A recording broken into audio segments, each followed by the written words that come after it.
अस्सलाम वालेकुम दोस्तों, डेली अपडेट्स में खुशामदीद। दोस्तों, कौमी क्रिकेट टीम के नौजवान fast bowler Naseem Shah viral infection में मुब्तला हो गए हैं। पाकिस्तान क्रिकेट बोर्ड के जारी करदा एलामिया के मुताबिक नसीम शाह को तबीयत में नासाजी के बायस हस्पताल ले जाया गया है, जहां बॉलर के मेडिकल टेस्ट करवाए जा रहे हैं। कौमी फास्ट बॉलर नसीम आज इंग्लैंड और पाकिस्तान के माबैन सीरीज के 5वें T20 इंटरनेशनल मैच में स्क्वाड का हिस्सा नहीं होंगे।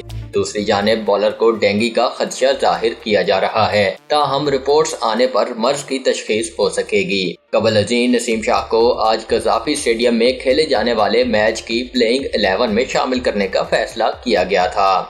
वाज़ेह रहे कि पाकिस्तान और इंग्लैंड के माबैन सीरीज 2-2 से बराबर है। सीरीज के बकिया 3 मैचेस लाहौर के कज़ाफी स्टेडियम में खेले जाएंगे। अब तक के लिए इतना ही दोस्तों। मजीद वीडियोस के लिए मेरे चैनल डेली अपडेट्स को सब्सक्राइब कीजिए और बेल आइकॉन पे क्लिक कीजिए ताकि मजीद आने वाली वीडियोस आप तक सबसे पहले पहुंच सकें। अल्लाह हाफिज।